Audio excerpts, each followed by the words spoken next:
Year 3000। दुनिया एक नए युग में प्रवेश कर चुकी है। मानव सभ्यता विभिन्न जातियों की जगह प्रजातियों और कृत्रिम नस्लों में बंट चुकी है। दुनिया के सभी मंदिर, मस्जिद, चर्च आदि म्यूजियम में बदल दिए गए हैं।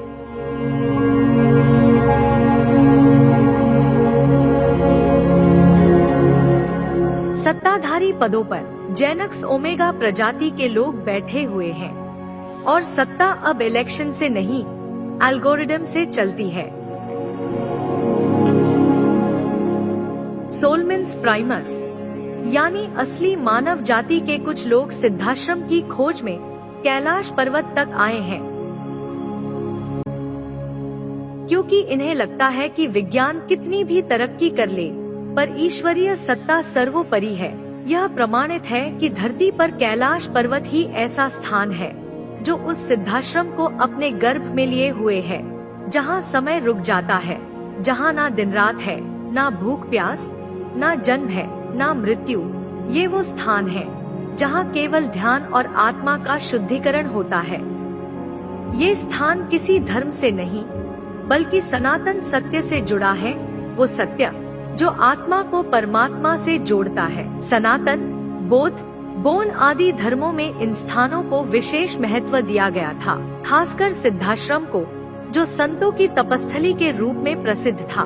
ग्रंथों में सिद्धाश्रम को एक ऐसा स्थान बताया गया है जहां निर्लेप महायोगी साधना करते थे। प्रमाण मिलते हैं कि कुछ साधक सदैव यहाँ साधना में लीन रहते हैं। यह चारों युवा इन्हें बतलाई गई विशेष विधि द्वारा एक स्थान पर बैठकर सिद्धाश्रम का आह्वान करते हैं और कुछ ही समय में ये अपने को सिद्धाश्रम में पाते हैं और सामने दिखाई देती है एक अलग ही दुनिया। ये है सिद्धाश्रम, यही है ज्ञानगंज और यही है शंभाला। चारों ओर दिव्य वातावरण है, ध्यानस्थ संत दिखाई दे रहे हैं। तभी वह साधु टेलीपैथी द्वारा संबोधन करते हैं। जिन जीन एक्स को तुम अपना प्रतिद्वंदी मानते हो, वो तुम्हारा ही सुधरा हुआ रूप है। उनके भीतर से नफरत और बुराई को निकाल दिया गया है, तो तुम्हें उनसे क्या परेशानी है? युवा पूछता है कि ऐसा क्यों हुआ? मुझे जानना है कि दुनिया दो तरह के लोगों में क्यों बट गई? क्या सभी को एक जैसा नहीं होना चाहिए? फिर वह साधु सबको टेलीपैथी से संबोधित करते हैं। 1000 साल पहले तो दुनिया ही हजारों तरह के लोगों में बटी हुई थी। धर्म के नाम पर डिस्प्यूट था, जातियों के नाम पर भेदभाव था। ऐसा भी दौर आया जब ऐसे ग्रंथों को जलाया गया जिनमें आत्म कल्याण की बातें थीं, क्योंकि आत्म कल्याण की बातें किसी को मंजूर नहीं थी। जितनी तरक्की विज्ञान नहीं कर रहा था, उससे ज्यादा तरक्की लोगों का आक्रोश कर रहा था। ऐसा भी दौर था जब इंसान अपने मिथ्यात्व को सभी पर थोपना चाहता था, लेकिन ज्ञान क्या है, इसमें कोई उलझना नहीं चाहता था। उसी कालखंड में एक वैज्ञानिक हुए जिन्होंने अपने साथियों के साथ मिलकर आर्टिफिशियल इंटेलिजेंस की परिकल्पना लोगों के सामने रखी। उनका सपना था एक ऐसा यंत्र जो इंसान की तरह सोच सके, फैसले ले सके और शायद इंसान की क्षमताओं को भी पार कर जाए। उस समय यह सपना सिर्फ काल्पनिक था, लेकिन हर क्रांति एक कल्पना से ही जन्म लेती है। इंसानों द्वारा बनाए गए कंप्यूटर निरंतर प्रगति करते गए और इसी क्रम में आता है साल 2005, जब दुनिया एआई पर निवेश करना शुरू करती है। और साल 2025 आते आते एआई सिर्फ लैब में ही नहीं, हर घर में, हर जेब में, हर स्क्रीन पर पहुंच चुका था। मशीन लर्निंग और न्यूरल नेटवर्क्स अब रिसर्च कॉन्सेप्ट नहीं रहे, ये मानव के जीवन का हिस्सा बन चुके थे। इंजीनियर और साइंटिस्ट दिन रात एआई को ट्रेन करते रहे। डेटा की शक्ति का उपयोग हो रहा था। इसके चलते जो काम पहले घंटों में होता था, अब सेकंड्स में होने लगा। तब यह सवाल भी उठने लगा था, क्या एआई इंसान की नौकरी को रिप्लेस कर देगा? तब किसी को नहीं पता था कि ये इंसान को ही रिप्लेस कर देगा, क्योंकि सत्य यही है, विकास को रोका नहीं जा सकता। एआई के साथ मानवता ने विकास की वो गति पकड़ ली जो पहले हजारों साल में भी नहीं हुई थी। कभी अल्बर्ट आइंस्टीन ने कहा था, imagination is more important than knowledge. और एआई उसी कल्पना की शक्ति बन गया था। साल 2030 आते आते एआई मानव जीवन का एक आम हिस्सा बन चुका था। सुबह की शुरुआत होती है एआई आधारित स्मार्ट होम्स से, जो खुद तापमान, रोशनी और यहां तक कि घर के यंत्रों को भी कंट्रोल करते हैं। ऐसी कंपनियां एआई के जरिए इंसानों के काम आसान बना रही थी। ऑफिस में काम एआई पावर्ड असिस्टेंट्स सब कुछ मैनेज कर रहे थे। मीटिंग सेट करना, संदेश पढ़ना, रिपोर्ट्स बनाना। और इसी एआई ने हेल्थ केयर में क्रांति ला दी थी। स्मार्ट डिवाइसेस तब रियल टाइम में बीमारियों का पता लगाते थे, डॉक्टर को अलर्ट करते थे। एआई चैटबॉट्स कस्टमर सपोर्ट से लेकर साइकोथेरेपी तक हर क्षेत्र में इंसान के साथ खड़े रहे। लेकिन इसी के साथ बढ़ रही थी चिंता, प्राइवेसी की, सिक्योरिटी की और सबसे बड़ी जॉब्स की। लोग सवाल पूछ रहे थे, क्या एआई इंसानों की जगह ले लेगा? लेकिन वैज्ञानिकों का जवाब था, एआई इंसान का सहयोगी है, विकल्प नहीं। जैसे आइंस्टाइन ने कहा था, technology should serve humanity, not replace it. और अब एआई के विकास का अगला पड़ाव आने वाला था। वो था सुपर इंटेलिजेंस। अब आता है साल 2040। इंसान ने एआई को इतना ट्रेन कर दिया था कि वो सिर्फ सोचता ही नहीं था, निर्णय भी ले सकता था। सुपर इंटेलिजेंस जो अरबों डेटा को सेकंड्स में प्रोसेस करता। फिर इसे कहा गया artificial general intelligence, EGI. EGI को अब सीमाएं नहीं है। वो साइंटिस्ट्स के साथ रिसर्च करता है, मरीजों की सर्जरी करता है और यहां तक कि स्पेस मिशंस भी प्लान करता था। वैज्ञानिक कहते रहे, एजीआई मानवता की सबसे बड़ी शक्ति भी हो सकता है और सबसे बड़ा खतरा भी। ये वो दौर था जब इंसान और मशीन का फर्क धीरे धीरे धुंधला हो रहा था। साइबरनेटिक इम्प्लांट्स यानी इंसानी दिमाग में चिप लगाई जाती थी, जिससे इंसान अपने दिमाग से ही कंप्यूटर और मशीन कंट्रोल कर सके, जिसे कहा गया न्यूरल इंटीग्रेशन। लेकिन एथिकल सवाल उठते रहे, क्या इंसान अब इंसान रह गया है? क्या भावनाओं से रहित मशीनें इंसानों की दुनिया को समझ सकती हैं? और यही सवाल मानव को लेकर आता है भविष्य की उस दुनिया में जहां मानवता की परिभाषा ही बदलने वाली थी। और वो साल था 2065। दुनिया के संपन्न देश और वहां के टाइकून जैसे अपने कुछ निवेशकों के साथ एंटार्कटिका के मर्डो स्टेशन में यूनिक लैब का निर्माण करते हैं, जहां ह्यूमन लिनिएज ही रिप्लेस होने वाली थी। और ये हाइब्रिड सिविलाइजेशन समय की मांग भी थी। इस लैब में मशीन का निर्माण शुरू हुआ, जिसे मदर 2065 नाम दिया गया। यह कोई साधारण मशीन नहीं थी, बल्कि एक बायोटेक यूट्रस थी, जिसमें जैविक और रोबोटिक तकनीक का संगम हुआ था। इसका उद्देश्य नई जिंदगी तैयार करनी थी, और वो थी इलिसियन प्रजाति। सन 2080 तक अनेकों प्रयोगों के बाद यह मशीन तैयार हो जाती है, और अब बारी थी आर्टिफिशियल गेमेटिक फ्यूजन की। दुनिया की पहली इलिजियन बीइंग्स जन्म लेने वाली थी। इसका गर्भकाल सामान्य निर्धारित किया गया, और जीन साइंस द्वारा एआई की विकसित तकनीक के जरिए जाइगोट, एम्ब्रियो और फीटस में अनेकों परिवर्तन किए जाते हैं, ताकि होमोसेपियंस के अनेकों अनचाहे लक्षण जैसे अहंकार, असहिष्णुता, स्वार्थ, भय, अज्ञानता, हिंसक, लालची, क्रोधी, आलसी जैसे अनेकों लक्षणों को इलिसियन बीइंग्स में हटा दिया गया था, और अनेकों अच्छे गुण जैसे सौंदर्य, प्रेमपूर्ण, बुद्धिमत्ता, सौम्यता, सृजनात्मकता, धैर्य, साहस आदि को विकसित कर दिया गया। इस प्रकार मदर 2065 से जन्म लेने वाली पहली एआई बायो हाइब्रिड बीइंग्स का इंसानों द्वारा एआई की मदद से किया गया अद्भुत परीक्षण था। और निर्धारित समय में मानव नस्ल से एक इलिजियन बीइंग्स का जन्म होता है। ये इलिजियन अपने पहले 5 वर्षों में सभी वैज्ञानिक परीक्षणों में सफल होती है। इसके बाद अनेक जीवन स्रोत को मदर 2065 प्रणाली में विकसित किया जाता है। ये इलिशियंस नई पीढ़ी को जन्म देने में सक्षम होते हैं। इस सफलता के आधार पर अनेकों इलिशियंस का विकास हुआ।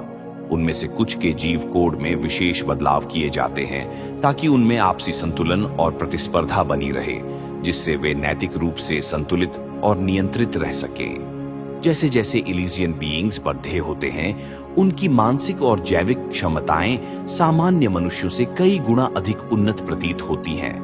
मानव शरीर अब पूरी तरह से जैविक और कृत्रिम AI पावर्ड अंगों का संयोजन बन चुका था और इस नई पीढ़ी को न्यू ह्यूमंस कहा गया। न्यू ह्यूमंस में होते हैं सुपर मेमोरी, असीमित फोकस और भावनाओं पर संपूर्ण नियंत्रण। सुपर बायो इंजीनियरिंग के वैज्ञानिकों ने इसे कहा ह्यूमन इवोल्यूशन 2.0। साल 2100 आते आते हजारों इलिजियंस को दुनिया भर में डिस्पर्स कर दिया जाता है।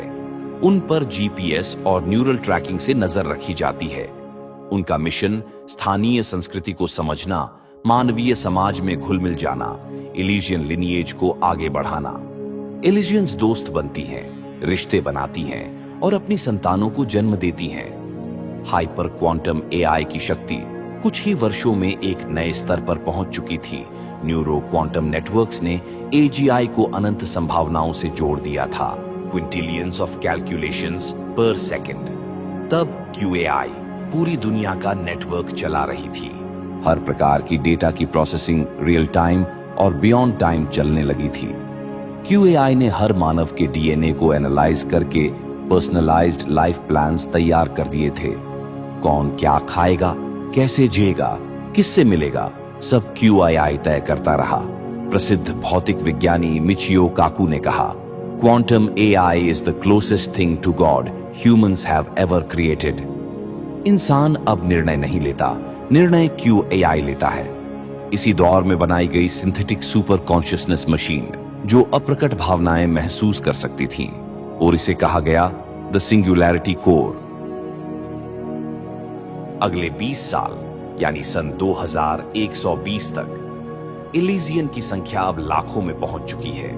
वे खूबसूरत, बुद्धिमान, शांत और जिज्ञासु थीं। उन्होंने क्वांटम AI द्वारा संपूर्ण मानव जाति के जीन्स पर गहन रिसर्च की। उन्होंने पाया कि मानव की पर्याय में संपूर्ण गुण समाहित नहीं है। फिर उन्होंने संसार के आध्यात्मिक इतिहास को खंगाला।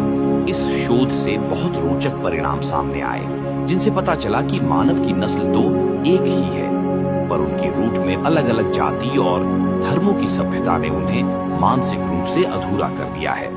क्वांटम AI ने इस अधूरेपन को पूरा करने के कुछ सटीक विकल्प सामने रखे, जिन पर आगे काम होना था। दूसरा जो अधूरापन नजर आया, उसकी वजह थी जन्म कुंडली और ज्योतिष विज्ञान। ये वाकई बहुत रोचक विषय था, क्योंकि ये इंसान के पूर्व कर्मों के हिसाब से उनके जन्मदिन, नक्षत्र आदि को तय करता था। क्वांटम AI ने इस अधूरेपन को पूरा करने के भी कुछ सटीक विकल्प सामने रखे। तीसरा, अधूरापन मानव जीन्स में नजर आया, क्योंकि जैन दर्शन कहता है कि आत्मा में अनंत गुण समाहित हैं और आत्मा की कोई पर्याय नहीं होती, और आत्मा अलग अलग पर्याय यानी 84 लाख योनियों में भ्रमण करती रहती है। अर्थात आत्मा में तो अनंत गुण हैं, पर किसी भी एक पर्याय में अनंत गुण नहीं है। इसे सिद्ध करने के लिए एक इलिजियन साइंटिस्ट अनेकों इलिजियन और साइंटिस्ट के समूह को एक्सप्लेन करते हुए विभिन्न जीवों के पर्याय के गुण समझाती है। उद्देश्य यही था कि यह गुणों को क्यों ना मानव की पर्याय में भी भर दिया जाए। यह है पिस्टोल श्रिम्प। यह छोटा सा झींगा दिखने में साधारण लगता है, लेकिन इसका एक पंजा असली गन से कम नहीं। यह सुपरफास्ट वाटर बबल छोड़ता है, जिसकी स्पीड 97 kmph तक होती है। इतनी तेज कि पानी में प्लाज्मा बना दे और तापमान 5000 डिग्री सेल्सियस तक पहुंच जाए, यानी सूरज की सतह जितना गर्म। यह है वाटर बियर। मारो जितना मार सकते हो, ये मरेगा नहीं। यह धरती का दुर्लभ अनडाइंग सुपर क्रिएचर है। इसे वैक्यूम में रखो, अंतरिक्ष में भेजो, आग में झोंको, रेडिएशन में भून दो या 100 साल तक सुखा दो, फिर भी ये जिंदा ही रहेगा। नासा भी इसे स्पेस मिशंस में भेज चुका है। अगर इंसान को अमर बनाना है तो हमें वाटर बेयर के जीन्स को लेना पड़ेगा। ब्लू ड्रैगन, ग्लॉकस एटलांटिकस, दिखने में छोटा सा मगर ड्रैगन जैसा नीला जीव जो समुद्र में तैरता है। इसकी खासियत ये सबसे जहरीली जेलीफिश पोर्चुगीज को खाकर उसके जहर को खुद के शरीर में स्टोर कर लेता है और दुश्मनों पर हमला करता है। मतलब चोरी भी, ऊपर से सीना जोरी भी। इस प्रकार इलीजियन साइंटिस्ट द्वारा पूरे 84 लाख जीवों की प्रजातियों का अध्ययन कर उनके गुणों को बताया गया और सबके जीन्स को कलेक्ट किया गया। उद्देश्य था आत्मा के अनंत गुणों के हिसाब से ऐसे सुपर ह्यूमन शरीर को तैयार करना जिसमें पूरे 84 लाख जीवों की प्रजातियों के गुण समाहित हों, ताकि नई मानव जाति संपूर्णता को पा सके। और इस मिशन में शामिल थी QAI द्वारा संचालित हाइब्रिड बायोटेक मशीनें। सरल शब्दों में कहा जाए तो उनका उद्देश्य लैब में भगवान को पैदा करना था। साल 2125, वॉल्क्यूरोस का उदय।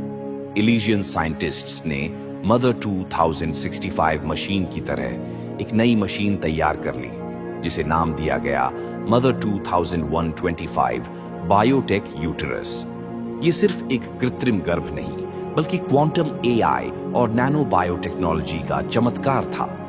इस हाइब्रिड बायोटेक यूटेरस को QAI और बायो इंजीनियर्ड न्यूरल टिश्यूज से विकसित किया गया, जो कोशिकाओं के प्राकृतिक विकास को मॉनिटर और नियंत्रित कर सकता था। इसका उद्देश्य था आर्टिफिशियल सिंथेटिक स्पर्म और आर्टिफिशियल सिंथेटिक ओवम को मिलाकर एक सुपर इंटेलिजेंट जैविक इकाई तैयार करना, जेन एक्स ओमेगा, जो सिर्फ मानव नहीं बल्कि 84 लाख जीवों के गुणों का परिष्कृत स्वरूप हो। गर्भकाल फ्रिल्ड शार्क की तरह 42 महीने रखा गया, ताकि हर स्टेज पर जेनेटिक ऑप्टिमाइजेशन और एपिजेनेटिक ट्यूनिंग हो सके। बायोटेक यूट्रास में यह अनोखी प्रक्रिया शुरू हुई। एक विशेष हाइब्रिड आर्टिफिशियल स्पर्म तैयार किया गया, जिसमें 84 लाख जीवों के अनुकूलित जीन को क्वांटम लेवल DNA स्प्लाइसिंग द्वारा इंटीग्रेट किया गया। जैसे ही आर्टिफिशियल ओवम से इसका मिलन हुआ, क्वांटम AI ने मॉडिफाइड सेल डिवीजन को ट्रिगर किया। हर स्टेज पर जीनोम सीक्वेंसिंग, CRISPR-Cas9 एडिटिंग और सिंथेटिक बायो कंप्यूटिंग के जरिए स्पेसिफिक जीन एक्टिवेट किए गए। माइटोकॉन्ड्रियल एनहांसमेंट और न्यूरल लिंक इंजीनियरिंग के साथ यह सिर्फ एक नया जीवन नहीं था, बल्कि संपूर्ण जीव जगत के अनंत गुणों का परिष्कृत संगम था। जीव विज्ञान की सारी शक्तियों को इंसान में उतारा जा रहा था। क्वांटम आर्टिफिशियल इंटेलिजेंस द्वारा सुपर ह्यूमन को जन्म दिया जा रहा था।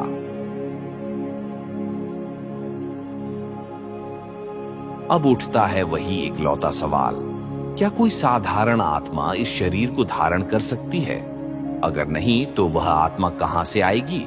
क्योंकि आत्मा तो लैब में तैयार नहीं हो सकती थी। सवाल उठता है, जो असाधारण आत्माएं जब शरीर छोड़ती है, तो अगले जन्म में उत्कृष्ट शरीर की प्रतीक्षा में उन्हें हजारों वर्ष इंतजार करना पड़ता है।